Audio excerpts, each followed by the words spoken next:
Right, so on today's podcast, we have Tom, the taxi driver, joining us. Tom Hutley, who is a cabbie in London, who has a very successful YouTube channel. Me and Ryan are both very excited for this. We've been looking forward to this, haven't we? He's not been stopped talking about it all day today. So I was like, I'm looking forward to this. I think it's just because he gets some time off his actual work, to be honest. No, I've been looking through Tom's YouTube channel again, and it's there's some I've like a lot of videos that I want to talk about and ask him about. So I'm quite excited. Yeah, so, talk into the mic, moron.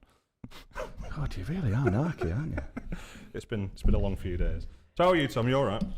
Loving life, guys. Thank you very much for having me on. This is great. Oh, No problem. Pleasure.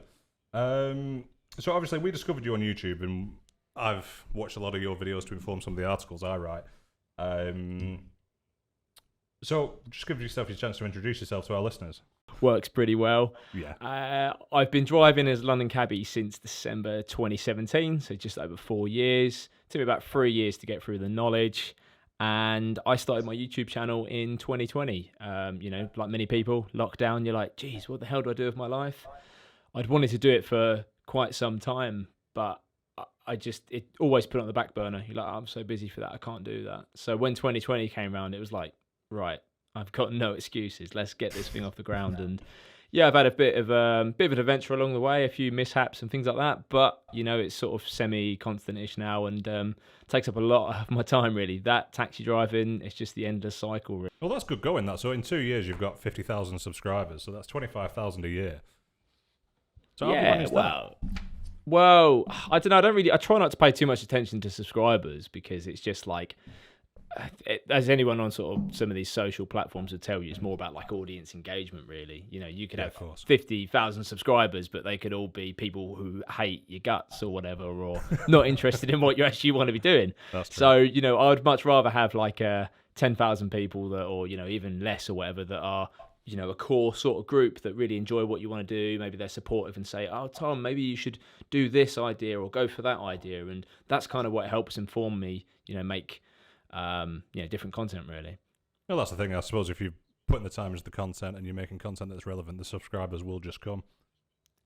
Yeah, and also trying to be like, not take for granted any one particular bit of content. I think everyone who watches stuff thinks they know what they want, but it's like the old Henry Ford quote of like, you can.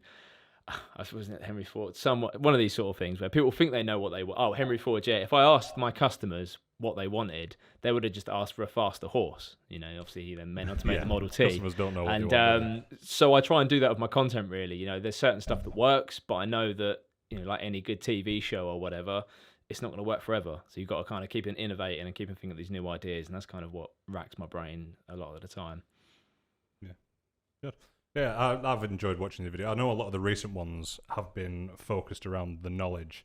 So like you said, you've only been a taxi driver for just over 4 years now, and a lot of people say that, well, I've read reports of people taking 10 plus years to do the London knowledge. Obviously, it's the most comprehensive test in the taxi world, probably one of the most comprehensive tests out there.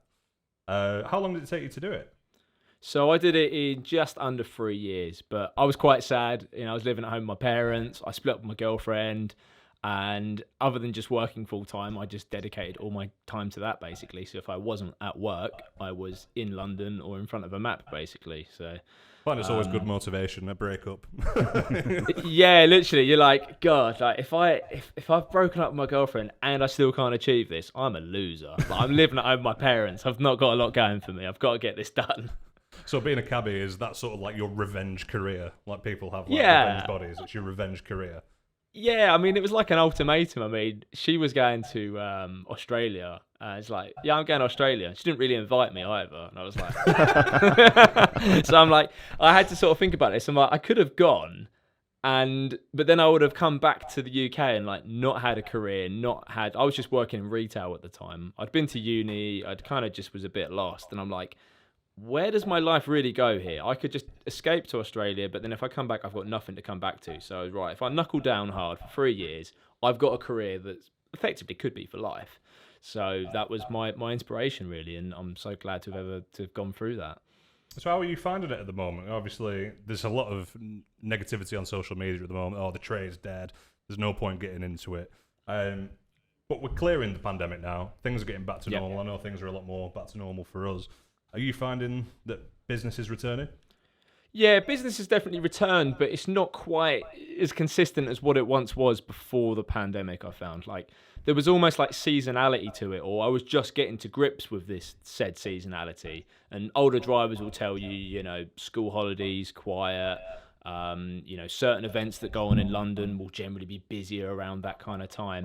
Of course. But since the pandemic, like, you can go one day and it's like, well, where did everyone go? And then the next day, it's just so chaotic. There is just nowhere near enough cabs on the street. So I think it's kind of very synonymous with how life is at the moment, with, things like our energy rates going up. We are kind of in a bit of a unknown, kind of very sporadic world. Yeah, And definitely. I think that the taxi trade represents that. And I've kind of always sort of thought that, actually, when you look back through history and what's affected taxi trades in the past, we're just generally related to the economy. We're an accessory to the economy. Economy does well, taxis do well. Economy does bad, taxis do bad.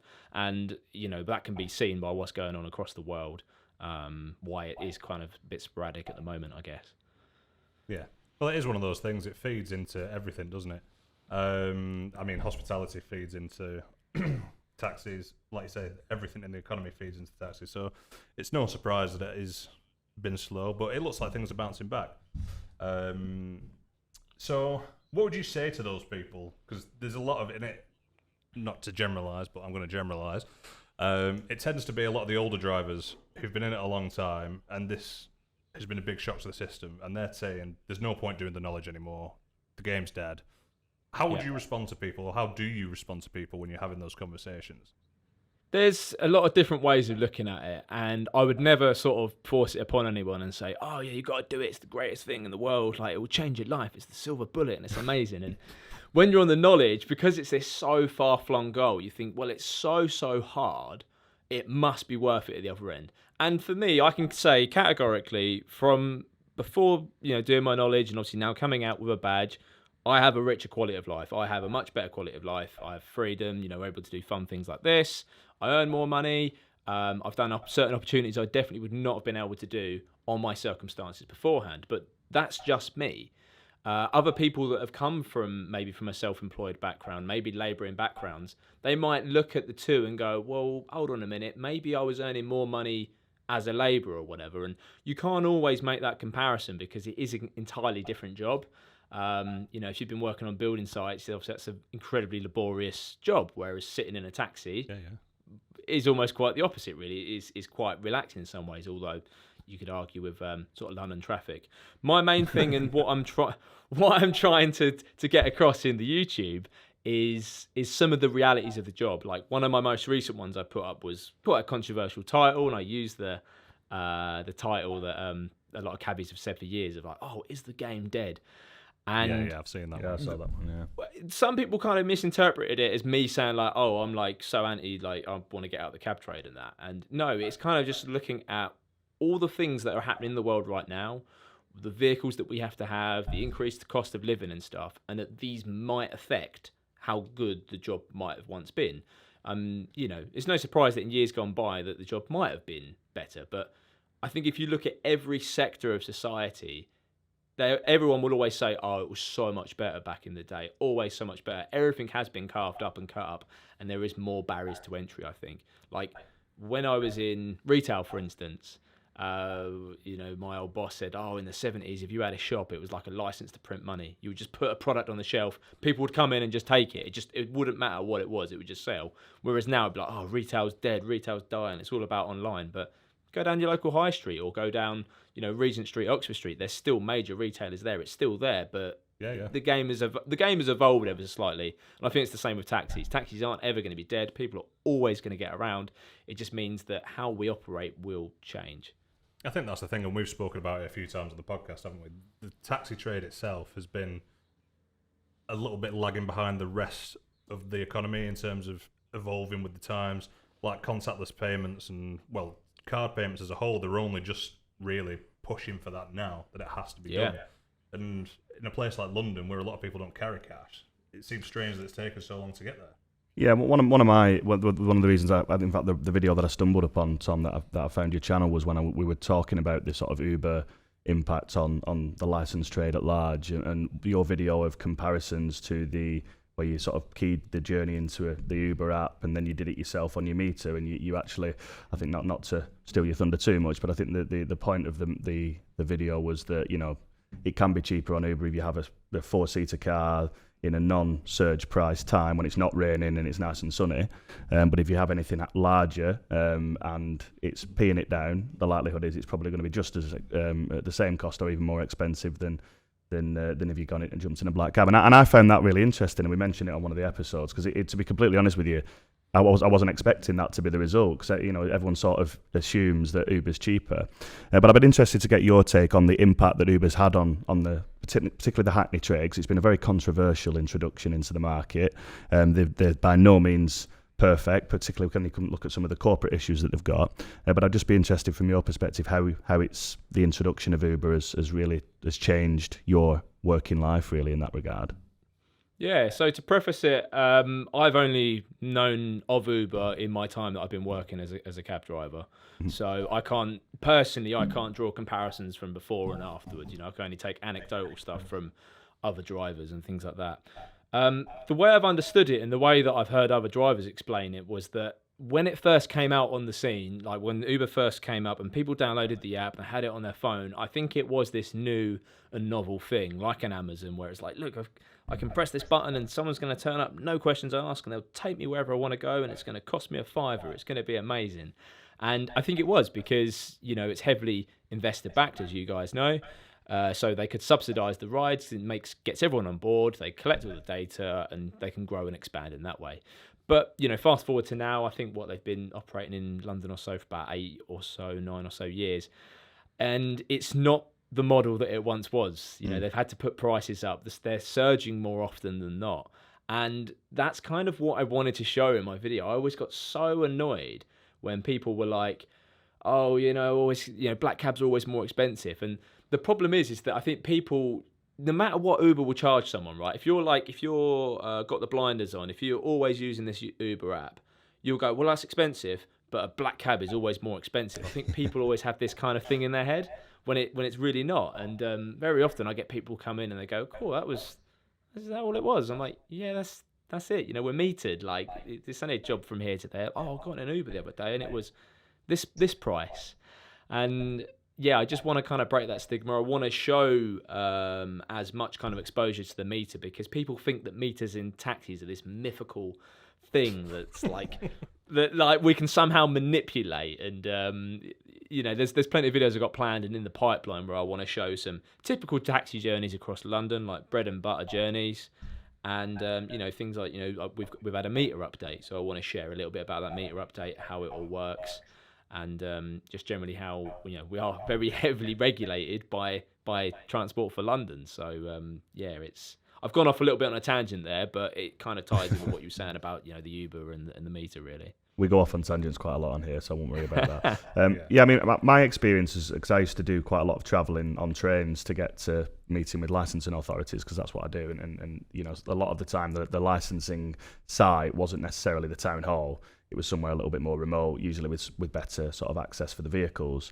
And what I always found, if I was at a train station and I could jump into a black cab and say, take me to this place, this depot, and they'd know where it was.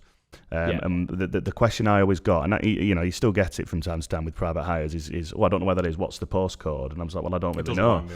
I've got no idea. Yeah. I'm from up near Manchester. I'm down in Basingstoke. I don't know what the postcode of your Well, the same licensed thing depot. when people get in my cab, they do that and they go, oh, I can give you the postcode. I'm like, no, just give me the street. Like, it makes it so much easier. Like, postcode because it might be trying to lead me round like a one-way system or whatever, when I could drop you 5 minutes quicker, because I know that you can just get out and walk across the road or whatever. It's one of those things. I think on the Uber front, like the one benefit it has brought is that, I mean, we've had taxi apps before Uber came onto the scene, and what it's done though is that I think it has sort of made taxis shape up their game a bit by adopting credit cards and things like that. It's definitely the way it's going to go. I mean, it's not a nice thing for cabbies who might have been in this game for decades, and they have had times where it's been cash. I get that, but you got to look at society as a whole. Who really deals with cash. Like everyone gets paid as a bank transfer. Probably 90% of the world just gets paid straight into the bank. They never see cash. So it only makes sense to go that way. And I think Uber's kind of definitely pushed us drivers to have that. And I think that has been a saviour for the taxi trade. Yeah, well, I was interested in that because you're not the sort of stereotypical cabbie really, and what you think when you picture cabbie, it's usually sort of an older person than yourself. Is there a sense? To generalise. Yeah, what's it been like from your experience going into that sort of world as a relatively young man? I mean, is there that sort of sense of community, that cabbie community in London? Is there like communication points like forums and message boards and things that you communicate on, and what was it like for you to sort of integrate into that community? Yeah, I was quite surprised because you think, wow, these people have been out for like years and that, and then you got quite fresh young Butterboy, as we call as the new drivers. Sorry, and, Butterboy. you know these terminologies, all the cabbie lexicography. Butterboy. Where does that come from? Butterboy. So there's a couple of ideas where the etymology of it is, but it comes from, some people say he is but a boy, so he's just a boy. I see. Like some people say it's a butterboy is someone who, when they get their badge, they steal all the bread and butter work from older cabbies. So like they're so eager and they steal a lot of their work. So it's generally a terminology for a new cab driver. I don't know how long it lasts for. I don't know if it's until your first license renewal or your second license renewal until you can shake the term off as butterboy. But no, I think because we've got the knowledge, that kind of sets the playing field. That's like okay, you've done the knowledge. We've all got that camaraderie. I suppose it's the same. Anyone who's been through, like, say, military training or whatever, like, say, Navy SEAL training, then they've all gone through that process together. So that's kind of sets the playing field. I'm sure behind my back, because of what I do on YouTube, there probably is a lot of cab drivers who don't like what I do. But you're going to get haters in any walk of life, you know? Yeah, exactly. So, but it's interesting you say that. You compare it to military training, and obviously you're not there going over obstacle courses and things like that. But I was reading a study recently. It's from the early noughties, and some neuroscientists did a lot of tests on London cabbies, and there's regions of the brain relating to memory that significantly changed in cabbies compared to the normal population. Have you noticed your memory has changed, your ability to? My memory is shocking. Terrible. No, honestly, it is.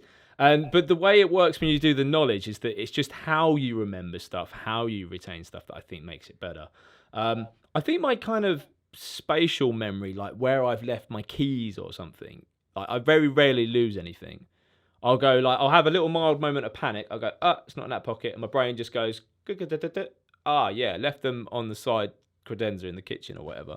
And it just kind of goes backwards. But yeah, no, those studies are correct. It grows the region of the brain called the hippocampus, which is kind of like short-term memories, which I suppose placing objects and stuff would be along those lines. I'm actually having a brain scan on Friday as it happens. So as part of the cabbie study. Yeah, so Spears Lab at University College London, they're doing a research into Alzheimer's and dementia, and hopefully that maybe cab drivers might have this key to kind of unlocking, how does Alzheimer's and dementia affect people. So they'll be scanning my brain, and hopefully we'll get some good results. Hopefully there'll be something inside of there. Are you gonna do a video about that, or are you sort of having to do? Yeah, no, I would like to try and cover it. I mean, for selfish reasons as well, because I actually had a head injury when I was like in my teens, which was near fatal, and I've actually got pretty crap genes as well, in the fact that I've actually got 2 copies of there's a particular gene that is like a hallmarker for developing Alzheimer's, and I've inherited one from my dad and I've inherited one from my mum. So basically, it means I'm about 20 times more likely to develop Alzheimer's. So oh wow, yeah. I know that I've got Alzheimer's running my family, so yeah, I'm waiting as well. Actually, I might have those genes as well. I might research that after. Yeah, we're going away testing ourselves now. One thing I want to look at. And me, yeah.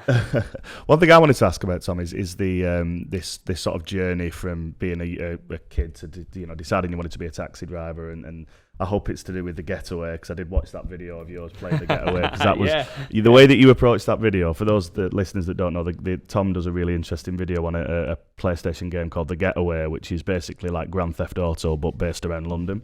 And I remember it coming out and being like absolutely giddy because it was in London and it was an English thing, and we were rather driving than on the somewhere in left-hand America. side instead of on the right, and I'd be seeing cars that I saw around the streets and stuff. And the way that you approached it in the video, and the way that you said you played that game almost like adhering to the traffic, using your indicators and stuff like that. That's how I did it. Yeah. I was a sucker for realism. I wanted something that was realistic. Yeah, I didn't want to yeah. sail off bridges. I wanted to drive a bus round and pull it into bus stops and see if I could do that. So I mean, and you did sort of mention, I don't know whether it was tongue in cheek, but that was sort of your first into transporting people.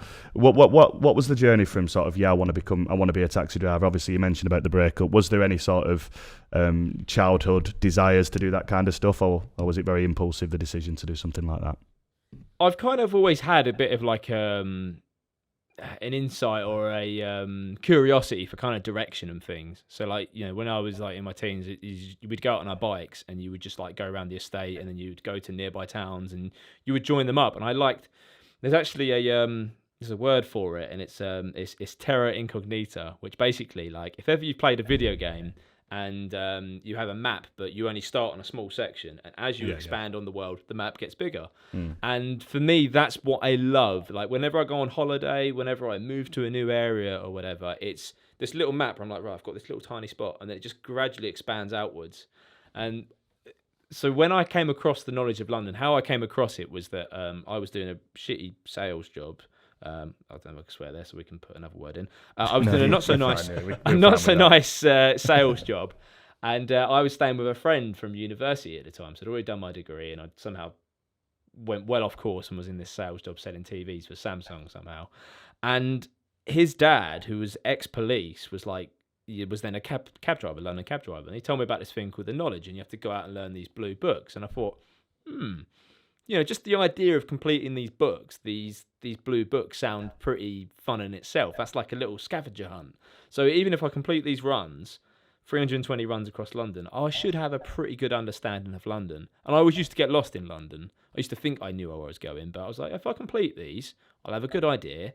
And that's just got to be a skill in itself, right? And then I got into it, and then I started to learn a bit more about it. And it just so happened that it sort of came up at the time with the breakup with the girlfriend. That was kind of like, well, you know what? There's actually a viable career at the end of this, so I might as well, you know, go for it. So I've just got. Yeah. So the knowledge is, to me, something that it's completely impossible. I don't understand how anyone can do it. Like, and I've learned that many. I know. Obviously, I've got experience with knowledge tests in the sense of we build them for some customers and we see varying different levels of questions. Nothing comes close to the level of detail that you guys have got to do. You did a really interesting video on the sort of red line system, and you spoke about some changes to the knowledge test, proposed changes, which we'll let you talk about, because I know you have some opinions on those. But how did you do it? Like, what was your way of absorbing that? Was it just getting your head in an A to Z, or was it a to Z? I went all American then, A to Z. Or was it, did you actually just go out? Because I find the best way to, because I find it quite liberating knowing your way around a city. Like, when you feel like, I know my way around this, I feel quite good about it. And the way that I learn is just by driving around it and trying. How did you find was the best way and the most effective way for you to learn all of those routes? There is like a specific kind of structure that we go through in London, and I alluded to it earlier in the fact that it's blue books. Now, the blue books were actually set up by the Public Carriage Office, I think in like the 19th century. It goes really far back, since the formation of the knowledge, since about 1865. And there's 320 runs in total, and the idea of those runs is they're quite strategic in how they're designed. So by doing all 320 of them, you get a very good exposure to the 6-mile radius of Charing Cross. That is the knowledge area that we learn. So by doing those, firstly, what you have to do is you have to physically go out and run them. So you have to go and drive them on a moped or in a car, see the streets, and obviously the book will have all the different where you turn left, turn right, and you have to remember every single street. And then once you get to the end of that first run, you then recall all the streets that you've just seen. Then you would go home, and then you would pen it up on your map. So you've kind of got 3 things going on there. You've got the actual street names that you have to remember. You've got how you would then see them on the street, and then you've also got the map at home. So you combine all 3 of those things. And then as you evolve through the knowledge, once you do complete those 320 runs, that's kind of like your phrase book for London. That's like your starting point to just give you an overview. After that, then you then have to start formulating your own routes, and that's when you start going out and learning points. But between the three of them, it's a combination of all of them, and that is physically already calling runs or road names, map work, and actually driving them on the street. Because only when you go and drive on the street do you get an idea of like, oh, there's a point there, or I can drop them off there, or I can use this next road to turn around. Then you come back, pen it up on the map, and and just repeat. So I've seen a few videos, Tom, of people learning the knowledge, and they'll be out on like a moped or a bike or something, and they'll have the map there too. So were you one of those going out doing that? I didn't have that because I had quite a far commute into London. My commute was about an hour, right? So I had to get an hour into London. I had to come down the M11, and so one of those little flimsy plastic boards, I don't think would have held up to 70-mile-an-hour speeds on the M11. So I had like a little tank bag, and I didn't have the map up there. I'd only have like my notes up and stuff because I'd go home and then do my map work once I went home. Because I was of the mind that I didn't necessarily need to see the map on the street, because the idea was getting the map inside of here, so I didn't want to constantly be referring back to it. But I mean, there's all different ways of doing it, but yeah, that's one of the cool sights I love seeing in London, is some of the knowledge board, the scooters, and you spot them a mile off. Yeah, and some people say it's a rarer sight now. I think they're still just out and about as much, but they, like me, because of the congestion charging times, you have to do it quite late at night usually, because then you don't have to pay congestion charging, and also it's quieter, it's easier to get around, so it makes more sense. Yeah. Well, I was thinking about this. I know you said about the runs and stuff, and they're sort of set in place. There's a lot of issue with the low traffic neighbourhoods at the moment in London, isn't there? Are they having an effect on the runs, or like, are they affecting, like, you find you go, oh, I'll go this way, and then you find like, oh, it's been blocked off or whatever? Is it becoming a real problem? I don't know how the hell the knowledge students are dealing with it. I mean, it just sounds awful. Like, some drivers now will say like, oh, it's so much easier because like for instance, in one area in London, you've got the borough of Islington, where they've kind of, there's basically no like cut throughs anymore. It is just stick to the main roads. Right. So the older drivers will say, well, it's easier because you haven't got to remember all these different cut throughs, because you've got less streets to remember, or less options, which I guess is right in some ways. But the trouble with the knowledge is that it's very live in how they assess you. In the essence that I think you only have, it's about a 6-month grace period, that if the road changes, you have to update that within that 6 months. And so examiners are really hot on it. They are up to date with all the latest closures and changes. So if you're still calling a street that doesn't work, they'll know about it. So you're always having to just keep your ears to the ground and go, oh, this has changed. Like when I was on the knowledge, one of the biggest ones was Bank Junction in the city of London. It's a junction that's now only accessible to buses and cycles. But even that, trying to readjust my calling just to navigate that one junction, I found really, really hard, because it's like you're trying to make it like muscle memory. You're trying to make it automatic, right? And if someone then turns around and goes, actually, no, that's not how it works anymore. Like, we are creatures of habit. Something only minor has got to change in your house or like at home, and like how your routine is set up, and it just goes wild. You're like, what happened there? And so yeah, I think that's the biggest problem, is them trying to keep up to date with it. And then in the cab, like, you know, half the stuff I learned probably is all gone. Like, you know, I'm really worried when I get out of central London and I go more south, some of these little cut throughs and routes, I can't rely upon the knowledge I once had, because if I've not been down there in 6 months, it could be entirely different. Do they have any sort of refresher courses or anything like that? Because I know there's companies that help people get through and train for the knowledge, but do you do refresher courses as well to keep up to date? No. Once you get your badge, that's the cool thing with it. You get your badge, and it's kind of in our best interest, because the job is pretty hard if you're not up to date with what's going on. Like if anything does close, like in an area that I generally use quite a lot, I make a really intentional thing of like going around there, you know, turn my light off and have a good look around it, because, you know, there's still certain drivers like, oh, don't go to the city of London because they've changed the streets. I can't get on with it. It's just awful. But I find that the key to it is, if I work out those closures exactly, if someone does hail me in an area that is quite bad, you've got to know your ins and outs. And because the sooner I can get off that job, the sooner I can collect the meter, the starting fare, and the meter is more efficient if I can turn over jobs. So, of course, it's in your own best interest. It's in best interest, really, yeah. What's it like being a passenger now, Tom? Since you've done the knowledge, because you must be a passenger every now and again when you have a night off and go for a drink. Are you going? I wouldn't have gone this way. Oh God, he's going this way. What do you? Or is it anything like that? I always imagine it must be a bit different jumping in the back of a cab. No, never, because you learn it from different people. It's no different than when I speak to some of my colleagues in the cab, and I'm like, oh yeah, always use this road. If they want to go to Euston Station or wherever, I always go and they're like, huh? Nah, I'd go this way or whatever. And you're like, everyone's so got understanding their own way of doing things.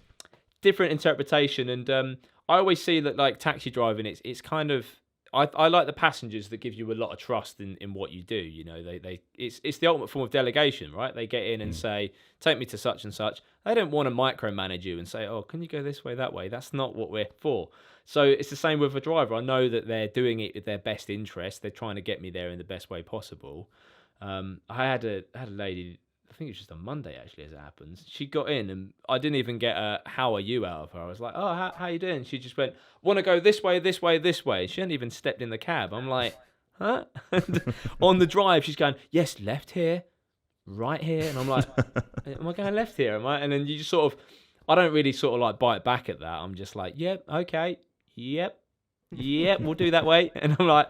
Because she wants to go that way, that's what she wants to do. But I just know it kind of gives me a giggle. It gives me a bit of a kick because it's like, well, I know that in her life, she's probably can't trust anyone. Like she's probably like a micromanager at her work. She's probably like, Bob, I told you to do this, but you didn't do the X, Y, Z as I told you exactly. Like doesn't give anyone a level of autonomy that they might deserve, you know? Sounds like a laugh riot. Yeah. Yeah, whenever I get into it, I just want to be able to tell you where I want to go and then not have to think about it anymore. Because having to think and talk about it is like, I can never get more stressed out when I get into somewhere and they're like, they don't know where it is. Like when you're trying to get, particularly when it's somewhere I don't know the way to. Like if you even like the nearest city to us is Manchester, and you're often meeting socially or for work-related things at places where you've never been before. You just know the name of them. And then when you book a taxi and it's like, oh, you're going to have to direct me. It's a bit like, well, I don't know. So you end up on your map at the back of, trying to direct a taxi driver around it. And it's that's one. To do that, should they? There is this argument that we've touched on, and you've obviously done this video on of whether the knowledge is necessary anymore. And, obviously the private hire side of the trade will often say, no, it's not because we've got sat-navs. And I'm just a bit like, well, sat-navs are only any good if you know what to put in it. So if you know what postcode you go in for, but I don't, if I know the name of a bar, for example, that I'm meeting somebody at, I'm not really going to know the postcode of that bar. And then that sort of pit time where you've got to then key it into the sat-nav. And I still think there's a place for it, and I'm sure you do too. My analogy that I always draw on people is like, it's no different than a professional chef, right? I could probably cook a meal, right, if I followed a recipe, effectively following a sat-nav. It might take me longer, it might not taste as good, I might fumble a bit and, make a bit of a mess in the kitchen. Whereas a professional chef is like, yeah, I'll do that, pinch of that, bang, there you go, there's your meal. And it's the same with like when it comes to driving. They've done that process enough times, countless amounts of times, that they haven't got to think about it. It's just in that... I can't remember what it is. It's like type 2 brain where it's like no different than saying, oh, what colour's the sky? Blue. Okay, what way to Euston? Boom. Shaftesbury Avenue, Bloomsbury Street, bang up Gower Street, Torrington Place, and left into Gordon Square and into the forecourt. Bang. See, I don't even know the street names in my own town. I don't. Yeah, I direct myself around by Not pubs. me. It's like, you go up Main Street and then you go past the pub and then down past the library and then... Past the co-op. Yeah, that's how I do it. So what was the big impact? I mean, obviously there was a huge impact in the pandemic during 2020 and into 21 with the trade. Obviously, you occupied yourself with YouTube, and I imagine that would have been sort of your sanctuary in many ways. What did the rest of the trade do in that time? I mean, we literally just dropped. I mean, particularly in London, you rely a lot on tourism down there, a lot of footfall in the major cities. That was obviously all pretty much illegal to do anything like that. What did your colleagues down there do? What was the response to something like that? Yeah, I think a lot of them went back, if they had other skills or trades, they went back onto like building sites and stuff like that. I know that a few colleagues as well, a lot of them became Tesco delivery drivers, Tesco, Sainsbury's, all stuff like that. Just whatever they could to just get the income in, if they've got taxis to pay for and stuff. I know we did get a bit of a finance break on some of our cabs, but everyone's circumstances are different. Just whatever they can, just to get the income sort of rolling in. Really, I was out there. I took about 2 months off initially, and I did a little bit on the YouTube and that. And then once it all calmed down a little bit, I'm like, what am I doing at home? I should at least try and get some work, at least try. If I'm sitting at home just twiddling my thumbs, so I did, and there was like, it was so weird driving around, but there was also like only a few cab drivers that were out as well. So we all sort of, one rank I ranked up in like Chelsea, like around Sloane Square, like I became quite friendly with the drivers that were there because it was us same drivers that were sat there every day, basically. And so it was a little bit stir crazy, but a weird thing that I'm glad to kind of experience and go through in some ways. Yeah, it's an interesting one. But I think the industry is going through so many changes at the moment. And I know from watching your videos, you've got an electric cab, haven't you?